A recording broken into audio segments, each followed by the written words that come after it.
Dear all, welcome again. This is our online portal. Here is Professor Rameshwar Gagrani from Gagrani IIT JEE NEET Foundation. So, आप सभी का यहाँ पर स्वागत है. This is live streaming. These are live program. This is live program where we are learning, teaching. We are teaching here to prepare you for the tough nut IIT JEE NEET. This is your first year being 11 science. आप जब 11 science में हो तो ये आपका first year है जहां आप IIT JEE NEET के लिए प्रिपरेशन करते हो. इसको कहा जाता है FYJC, first year junior college. फिर आप अगले साल आप प्रिपरेशन करोगे सेकंड ईयर में जहां कहा जाता है SYJC, second year junior college. ये होते हैं 11th और 12th जिसको हम लोग स्टेट बोर्ड से कनेक्ट कर देते हैं. लेकिन साइमल्टेनियसली आपको प्रोफेशनल एग्जाम्स के लिए प्रिपरेशन करना जरूरी होता है right from the first day of your joining the coaching classes. Professional exams कौन सी है?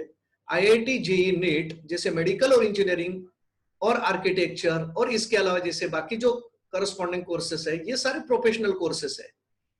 इनको प्रोफेशनल क्यों कहा जाता है? क्योंकि 11-12 के बाद आपके पास वेरियस कोर्सेस होते हैं जैसे BSc है, फिर आपके पास और कोई मतलब अल्टरनेटिव कोर्सेज जरूर है. लेकिन जहां तक हमने आज तक स्टडी किया है according to the honourable courts के भी जो रिमार्क्स है इसके लिए, तो दीज आर प्रोफेशनल कोर्सेस, व्यावसायिक कोर्सेस आहेत ज्यांना आपण मेडिकल आणि इंजिनिअरिंग म्हणतो आणि ज्याच्यासाठी आपल्याला IIT JEE NEET आणि CET सारख्या परीक्षा द्याव्या लागतात ज्या 100% चिटिंगलेस एक्झाम आहेत, जिथं कुठेही चिटिंगचा काही चान्स नाहीये, जिथं तुमचं नॉलेज चेक केलं जातं, जिथं तुमचं ऍप्लिकेशन चेक केले जातील. का एखादी गोष्ट तुम्हाला अप्लाय करायची, how you will apply, where you will have to there in this exams the knowledge, your skill, your timing, everything is measured, everything is determined. यह जो परीक्षा होती है IIT JEE और NEET जैसे एग्जाम, यहाँ पर आप कितने टैलेंटेड हो, आप कितने स्मार्ट हो, आप कितने अलर्ट हो, ये सारा इस एग्जाम के क्वेश्चंस के माध्यम से चेक किया जाता है. और तभी इन एग्जाम के लिए हमें प्रिपरेशन करना पड़ता है NCERT के माध्यम से, national council of educational research and training. इसके लिए हमें NCERT की लाइन टू लाइन बहुत अच्छी तरह से पढ़ानी होती है और आपको भी पढ़नी होती है और आपको प्रैक्टिस भी करनी होती है. और इसका एक दूसरा जो पार्ट है जो है MCQs practice. Various types of MCQs will be appear before you, they will come to you. You see the reference books, you see the notes of various coaching classes, you will come to the point, you will notice that various types of multiple choice questions are there. Single correct answers are there, multiple correct answers are there, assertion reason questions are there, then matrix questions are there, match the pairs questions are there, true and false questions are there, some whirlpool problems are there, then integer types of questions are there. So what I meant to say, you will have to see simultaneously these MCQs. आपको ये सारे related to the topic ये MCQs आपको देखते रहने. मतलब जैसा coaching आपको शुरू हो गया है तो साथ में आपको MCQs भी at your own side, आपके साइड से मैं बता रहा हूँ कि आपको ये पढ़ते जाने हैं. हाँ, लेकिन इसके पहले आपका कंटेंट बहुत क्लियर होना जरूरी है. NCERT का हर लेसन जैसे वो शुरुआत हो गई कोचिंग में, दिस इज ऑनलाइन पोर्टल जहां पर हमने अब तो बिल्कुल सिस्टमेटिकली पढ़ाना शुरू कर दिया है, तो आप वो बारकाई से उसका पूरा एनालिसिस करो. कल हमने देखा यहाँ पर हाफ फील्ड ऑर्बिटल्स और कंप्लीटली फील्ड ऑर्बिटल्स, ये दो चीजें कल हमने समझने की कोशिश की. आप सभी को याद है yesterday we have seen about filled orbitals and completely filled orbitals. Sir हाँ बोलिए. सर चित्र क्लियर नहीं दिख रहा सर, प्रॉब्लम आ रहा, वीडियो बफरिंग हो रहा है. सभी को आ रहा है क्या? देखिए निशांत, क्या मैं क्लियर दिख रहा हूँ आप सभी को? Yes. Okay, so from your side there might be some internet problem, please note. कल हमने कोशिश की हाफ फील्ड ऑर्बिटल और completely filled orbitals, why they are more stable, why they have extra stability, why elements or the atoms and their electrons prefer to be first achieve half filled orbitals or full filled orbitals, that is completely filled orbitals. The reason is that these half filled orbitals or completely filled orbitals, dono le lo aap, they have the exact symmetry, they are symmetrical, so therefore they are more stable. Those which are symmetrical, they are highly stable. This is very simple, this is just like even object की आप बात कर लो, अगर symmetrical है तो उसकी stability ज्यादा होती है. Second thing is that the electrons present in the half-filled orbitals and full-filled orbitals, that is completely filled orbitals, they can exchange their positions related to their same subshell. ये important है, वो same subshell से relate होना चाहिए, इसका ध्यान रहे. They can exchange their positions related to the same subshell, and hence shell during exchange they lose energy and hence they acquire more stability. When they are exchanging their positions in degenerate orbitals, they have equivalent energy. When they are exchanging their positions, so what happens? There is a chances of losing energy, because when something is moved, energy is reducing. जब कोई चीज आप move करते हो तो energy तो कम होगी ना, क्योंकि एनर्जी का यूटिलिटी होता है वहां पर. So similarly, when the exchange of electron takes place in the degenerate orbitals, in half-filled and full-filled orbitals, that is completely filled orbitals, this is easily or this is frequently occurring, and the electrons tend to lose their energy and hence acquire greater stability, because greater the stability, lower will be the energy. This is very important. Each atom, each compound, each object, it try to acquire the higher stability, maximum stability, and when it tries to acquire the higher stability, maximum stability, when it proceeds in this way, it loses its energy step by step. Gradually उसकी energy कम होते जाएगी. And when it acquires the optimum level of stability, it is the lowest energy state of that object or lowest energy state of that electron, and it will be stable and hence it will be happy, comfortable. So this is the logical meaning of this all consequences. Now just imagine, this is written by the authors, various authors in the world. जो मैं आपको बता रहा हूं ये book में mention किया गया है, और इसका रिसर्च करके वेरियस ऑथर ने अपने अपने तरीके से इसको वहां पर बुक में मेंशन किया है और आपके सामने रखा है as a syllabus. So this is simply logical concept. आप लॉजिक का यूज करो, ये लॉजिक है. जिन्होंने ऑथर्स ने जो भी लिखा है तो लॉजिक करके यूज किया ना, उन्होंने भी तो ये यूज किया, लॉजिक यूज किया. जो प्रैक्टिकल लाइफ में क्या है, what is happening around us, they used this logic and they implemented in all these chemical interactions. उन्होंने यही यूज किया है, तो ये आप भी यूज कर सकते हैं ना, आप भी तो कर सकते हैं. बीइंग अ स्टूडेंट आप स्मार्टर वन है, आपका study as compare to others बहुत अच्छा होता है. क्यों? क्योंकि आप on the journey of learning है. हम तो ऑलरेडी सैचुरेट हो चुके हैं, लेकिन आप तो अभी you have the lot of space to work, इसलिए आप ज्यादा टैलेंटेड हो. तो कभी भी ध्यान में रखो, आपका जो ग्रेस्पिंग पावर होता है as compare to teachers or elders, it is very very powerful. So remember, now what is the importance of these half-filled and full-filled orbitals, that is completely filled orbitals? इनका importance क्या है? कल हमने यहाँ पर देखा था possibilities of half-filled orbitals. So which orbitals are half-filled orbitals, which orbitals are completely filled orbitals? Because they have the extra stability. उनको extra stability है. Extra stability क्यों है? Because due to their symmetry. This is one point.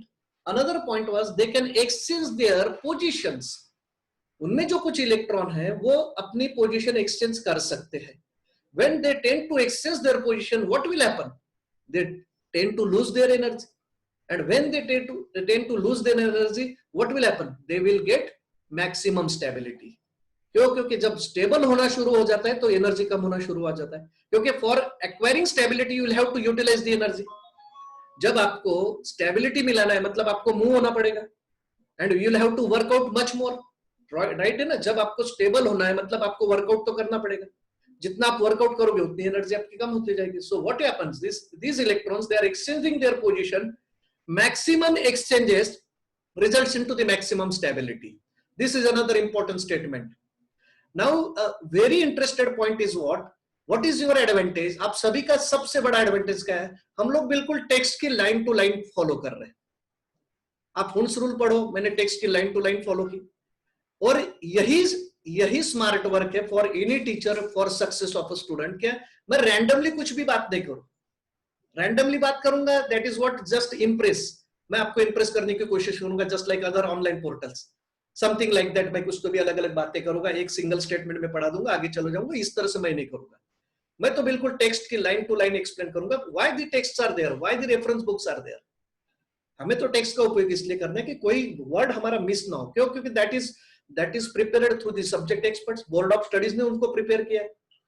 Reference book board of studies से prepare नहीं करती, ध्यान में रखो। रेफरेंस बुक क्या होता है, आपको कोई टॉपिक अगर ज्यादा डीप में स्टडी करना है तो रेफरेंस बुक है, लेकिन जब एनसीईआरटी की बुक बनाई जाती है, जब स्टेट बोर्ड की बुक बनाई जाती है, तो बोर्ड ऑफ स्टडीज होते हैं। फर्स्ट पेपर देखो, उनका फर्स्ट पेज सेकंड पेज पे लिखा होता है प्रीफेस, वहां पर लिखा होता है how many authors wrote this book, how many authors contribution to develop this book, and how it is sanctioned through the board of experts as well as educationists. So this is very important to be with the textbook. आप textbook बिल्कुल sincerely पढ़ो, ठीक है, मैंने यहां पर पढ़ा है।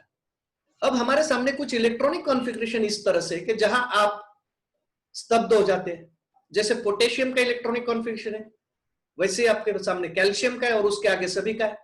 ऑर्गन तक आपको कोई अड़चन नहीं आती है, ऑर्गन तक आपको जो इलेक्ट्रॉनिक कॉन्फ़िगरेशन जिस तरह से रूल से उस तरह से फॉलो हो जाता है। लेकिन जैसे पोटेशियम सामने अपीयर हो जाएगा, कैल्शियम सामने अपीयर हो जाएगा, स्कैंडियम, टिटेनियम, वैनेडियम, इस तरह से जैसे एलिमेंट्स आपके सामने अपीयर होंगे, फिर क्या होगा, यहां से इलेक्ट्रॉनिक कॉन्फ़िगरेशन थोड़ा बदल जाता है। क्यों बदलता है फिर, वाई, ये एक सवाल हमारे सामने। दूसरा सवाल है, कॉपर और क्रोमियम में हमें इलेक्ट्रॉनिक कॉन्फ़िगरेशन को थोड़ा सा चेंज करना पड़ता है। क्यों चेंज करना पड़ता है, उसके लिए हाफ फील्ड और कंप्लीटली फील्ड ऑर्बिटल का हमें यूज करना पड़ता है फॉर एक्स्ट्रा स्टेबिलिटी।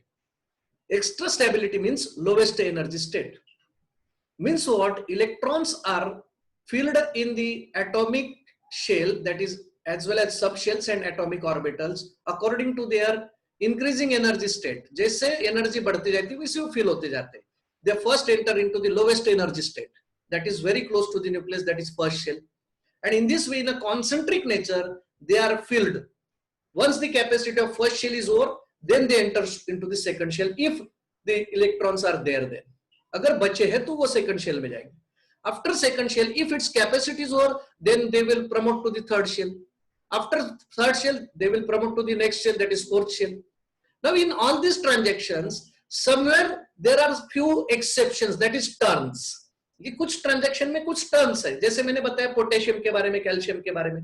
यहां पर हमें थोड़ा सा चेंज करना पड़ता है। क्यों करना पड़ता है? Because when adjacent position, in adjacent position of atomic orbitals as well as shells, in adjacent position of atomic orbitals as well as shells, अगर मैं बात करूं तो electron prefer to enter into the lower energy level. अगर adjacent में जिसकी energy level low होगी वहां पर इलेक्ट्रॉन पहले जाएंगे, क्योंकि ये तो हमारा fundamentally electrons prefer to enter into the lower energy level and sequentially they gradually go ahead. यहां तक बिल्कुल सही है। अब मैं और थोड़ी सी आगे की बात बता रहा हूं। आपका स्पीकर बिल्कुल क्लियर होना चाहिए, जो मैं बता रहा हूं ध्यान से सुनो। मैं बिल्कुल स्लो बता रहा हूं, रिपीट भी कर रहा हूं। मैं आगे ये बता रहा हूं कि हमें कोई इलेक्ट्रॉनिक प्रेजेंटेशन, इलेक्ट्रॉनिक कॉन्फ़िगरेशन कुछ अलग टाइप से भी प्रेजेंट करने पड़ते हैं, जिनको कहा जाता है कंडेंस्ड फॉर्म, एब्रिवेटेड फॉर्म। हमने एक कंडेंस्ड फॉर्म देखा जरूर, जो को श्रिंकिंग हुआ था, that is in terms of shells, हमने वो भी देखा। लेकिन यहाँ पर अभी हम लोग एब्रिवेटेड या कंडेंस्ड फॉर्म कैसा देखेंगे, वो भी हमें यहाँ सीखना है। उनके इलेक्ट्रॉन्स को क्या कहेंगे, वो भी हमें यहाँ पर सीखना है। यहाँ तक ठीक है, आप बिल्कुल सही समझ रहे हैं। फिर हमें आगे जाके कॉपर और क्रोमियम का जो इलेक्ट्रॉनिक कॉन्फ़िगरेशन वहां पर चेंज है, तो वो कैसा है, वो related to half filled orbital से as well as extra stability full completely filled orbital से आएगा। ये होगा आपका इलेक्ट्रॉनिक कॉन्फ़िगरेशन। अब ये इलेक्ट्रॉनिक कॉन्फ़िगरेशन यहां तक होने के बाद हमें n+l रूल का एक उपयोग करना पड़ता है। n+l रूल, अभी n+l रूल तो आपको पोटेशियम में भी लग जाता है, n+l रूल आपको बाकी जगह पर भी लगता है।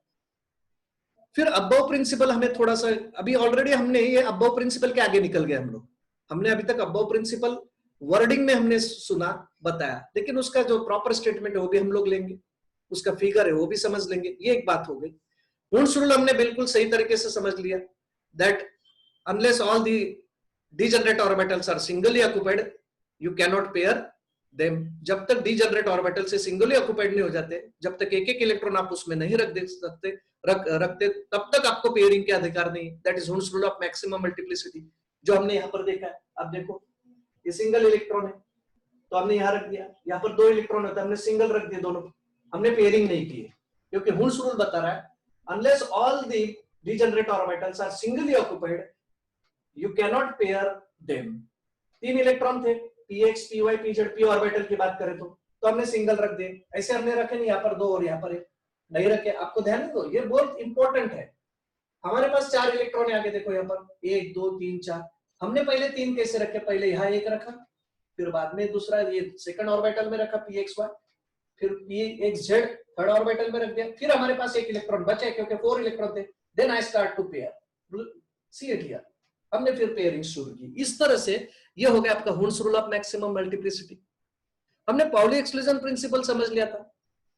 इन an atom no 2 electrons, in an atom no 2 electrons, ठीक से समझ लो Pauli exclusion principle. In an atom no 2 electrons have same set of 4 quantum numbers, principal quantum number, azimuthal quantum number, magnetic quantum number और spin quantum number. अब ये wording में मैंने बताया, लेकिन आप सभी को इस बात का ध्यान रहे कि मैंने इसके पहले भी ये बात बताई थी, क्योंकि मैं बहुत केयरफुली पढ़ाता हूं। आप हमेशा ध्यान में रखें, अग्रणी में हर टीचर को एक सूचना है कि आप दौड़ाना नहीं है, भगाना नहीं है, आपको बिल्कुल साइलेंटली पढ़ाना है, डिटेल में पढ़ाना है, कंसेप्ट वाइज पढ़ाना है थ्रू आउट द ईयर, उसमें कोई कॉम्प्रोमाइज नहीं है।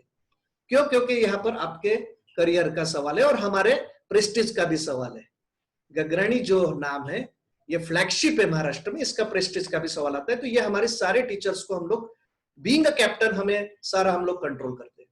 मैं ये बता रहा था, our work is just like vacuum cleaner. Vacuum cleaner के सामने गोल्ड, करेंसीज एंड बार्गेज कुछ नहीं होता है, वो सभी खींच लेता है। वो ये नहीं देखता है कि ये 2000 का करेंसी है कि ये 5 रुपए का करेंसी है कि ये गार्बेज है कि क्या है। वैक्यूम क्लीनर एब्सॉर्ब्स एवरीथिंग, वो सब कर लेता है। मैंने ये बताया था कि पाउली एक्सक्लूजन प्रिंसिपल में हम क्या बता रहे हैं। पाउली एक्सक्लूजन ऑस्ट्रियन केमिस्ट है, साइंटिस्ट है, उसने क्या बताया ये मैं बताना चाहता हूँ। व्हाट पाउली एक्सक्लूजन, चलो जल्दी आ जाओ अंजलि, तेजल, आप थोड़ा लेट हो रहे। पाउली एक्सक्लूजन क्या बता रहा है? इन एन एटम, बिल्कुल मैं स्टेटमेंट के स्टेटमेंट बता रहा हूं, in an atom no 2 electrons, in an atom no 2 electrons have same set of 4 quantum numbers. लेकिन अभी मैं यहां पर principal quantum number, azimuthal quantum number, magnetic quantum number और मैं मान लो स्पिन क्वांटम नंबर बोलूं तो ये आपको बार बार बोलना पड़ेगा। हम कितनी बार बोलेंगे? तो हमें इसके नोटेशंस याद होने चाहिए। Principal quantum number small n, azimuthal quantum number small l, magnetic quantum number small m और एमएल भी कहा जाता है, और स्पिन क्वांटम नंबर एस। तो ये 4 जो है ये किसी भी 2 इलेक्ट्रॉन के लिए सेम एटम में चारों सेम नहीं हो सकते, 3 सेम हो सकते, लेकिन 4th बदल सकता है। फिर भले वो स्पिन क्वांटम नंबर बदले, या फिर भले वो मैग्नेटिक क्वांटम नंबर बदल जाए, या फिर आप उसका प्रिंसिपल क्वांटम नंबर बदल जाए, या फिर एजिमुथल क्वांटम नंबर बदल जाए। सिंपल ले लो एग्जांपल, हम अगर एस और पी सबशेल कंसीडर करते हैं सेकंड में, प्रिंसिपल क्वांटम नंबर 2 सेम है, principal quantum number for second subshell is same for any electron, लेकिन एस के और पी के इलेक्ट्रॉन बदल गए। देखो आप, एस सबशेल के लिए एजिमुथल क्वांटम नंबर का वैल्यू 0 है, लेकिन पी सबशेल के लिए 1 है। देखो बदल गया। यहाँ के हमारे सामने एग्जांपल है। सर हम ऑर्बिटल में ही ले लेते, मान लो ऑर्बिटल के ले लो, आपने एस ऑर्बिटल ले लिया। एस ऑर्बिटल में अगर मैं सेकंड शेल की बात करूं, कंसीडर करो सेकंड शेल, तो principal quantum number n same है दोनों इलेक्ट्रॉन के लिए क्योंकि they belongs to the second shell. उसमें एजिमुथल क्वांटम नंबर भी सेम है क्योंकि एस ऑर्बिटल के लिए एजिमुथल क्वांटम नंबर 0 है, और as it is related to the, doesn't matter whether it is second shell और थर्ड शेल, लेकिन एजिमुथल क्वांटम नंबर एस के लिए 0 ही होता है, ये भी हमें पता है, राइट है कि नहीं। अच्छा, उसका मैग्नेटिक क्वांटम नंबर एस के लिए क्या होता है? मैग्नेटिक क्वांटम नंबर -l से +l करो, एक ही वैल्यू आता है, डिजिट 0 आता है, वो एक ही ऑर्बिटल है, वो भी तो सेम हो गया। अब क्या बचा? Spin quantum number. According to the Pauli exclusion principle, the 2 electrons, orbital can have maximum 2 electrons, must have opposite spin. अगर किसी ऑर्बिटल में आप 2 इलेक्ट्रॉन रख देते हो, अगर मैं यहां पर लिखूं, मान लो आपको समझाने के लिए मैं अगर लिख देता हूं, किसी भी ऑर्बिटल में अगर मैं यहां पर आपके सामने लिख रहा हूं, आप बिल्कुल अभी सही समझ के चलो।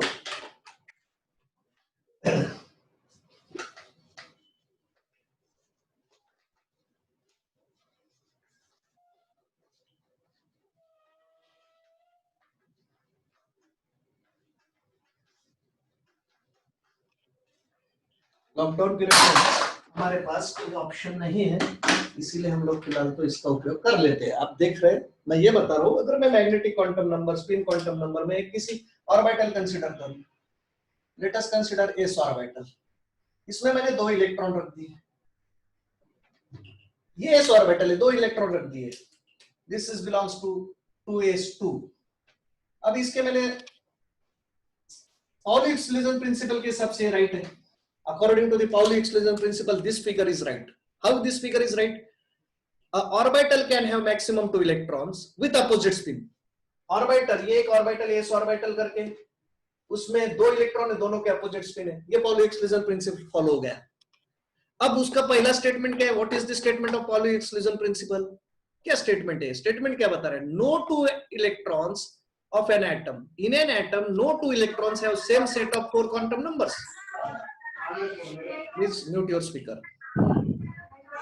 This is online session, आप ये लाइव स्ट्रीमिंग चल रहा है यूट्यूब पे, आप कृपया आपके स्पीकर म्यूट कर लो। मैं ये बता रहा था, आप थोड़ा ध्यान से सुनो।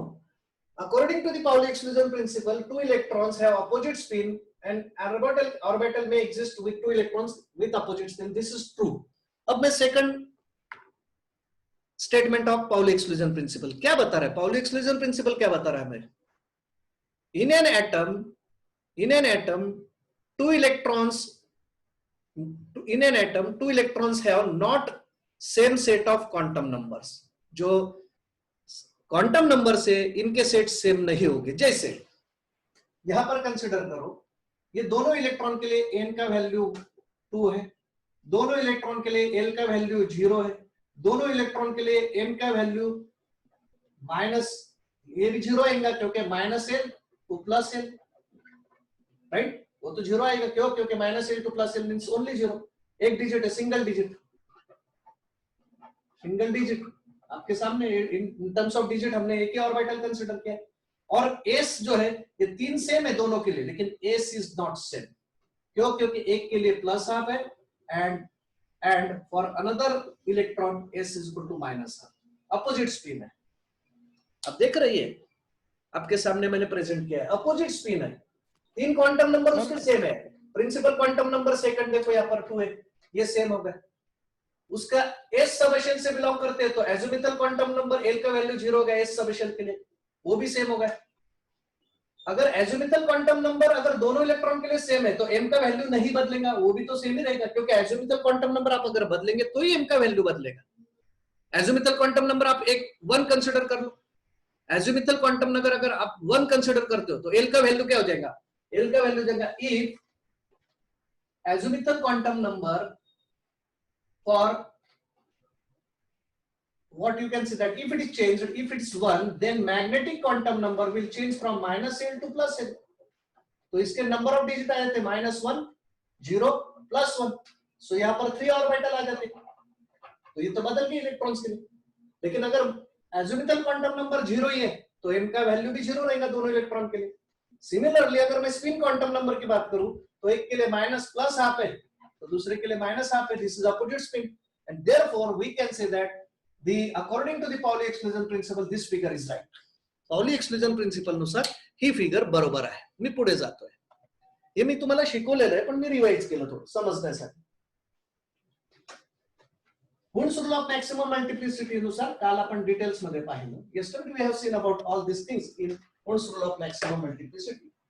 Let us have the electronic configuration of few elements like this. अभी हमें थोड़ा देखना है समझ के, यहाँ पर थोड़ा ध्यान दो। मैं अगर सोडियम लिखूं, नियॉन लिखता हूं, neon atomic number 10, electronic configuration is 1s2 2s2 2p6 3 हो गया, ये नियॉन का हो गया 6 to 8 plus 10, ये नियॉन का इलेक्ट्रॉनिक कॉन्फ़िगरेशन हो गया। This is so called as outer most shell, this is first shell, this is outer most shell, इसको कहा जाता है वैलेंस शेल, जिसको वैलेंस शेल कहा जाता है, and the electrons belongs to the valence shell are called as valence electrons, valence electrons. In case of neon, its orbit is completed, its octet is completed because 6 plus 2 is 8. In the outermost shell, in the outermost shell of neon, आप थोड़ा ठीक से समझ लो, 6 plus 2 10 8 and these 2 equal to 10. So first shell में 2 electrons गए, second shell का capacity 8 electrons का हमने रख दी। So the outermost shell of neon is completed. We call it as a octet is completed. Octet is completed. इसको कहा जाता है octet is completed. ये बिल्कुल ध्यान में रखो। यहां पर ऑक्टेट कंप्लीट हो चुका है नियॉन का, ठीक है, आप समझ रहे हैं। अब मैं आगे समझो सोडियम लिखता हूं, आगे सोडियम, तो how I can write sodium, sodium किस तरह से लिखूं, its electronic configuration is 11, I can write sodium as neon in a square bracket with its outermost electronic configuration 3s1। मैं यहां पर अगर मैग्नीशियम लिखूं atomic number 12, its electronic configuration will be like this, neon once again in a bracket 3s2। मैं अगर potassium लिखता हूं, sorry sodium magnesium aluminium लिखता हूं एटॉमिक नंबर 13, आपको शायद दिख रहा है मेरे हिसाब से, अब देखो आप बिल्कुल ध्यान दो, यहां पर अगर आपका ध्यान चला गया तो आपको नहीं समझेगा, यहां पर आपको ध्यान देना जरूरी है। कुछ स्टूडेंट्स को आता है, कुछ स्टूडेंट्स को नहीं आता है, उसकी वजह यह होती है कि आप प्रेजेंट नहीं होते, आप बीच में क्या करते हैं, आप कहीं और चले जाते, आपके आसपास कोई और गार्डियंस होते या कोई होते तो आप उनसे बातें करने लग जाते, तो ऐसे केस में आपका ध्यान नहीं रहेगा। एक वर्ड भी आप अगर गगरानी सर का, गगरानी कोचिंग इंस्टीट्यूट का या गगरानी एसोसिएट्स का कोई वर्ड किसी टीचर का आप अगर मिस करते हो तो आपको समझने में मुश्किल हो जाएगा।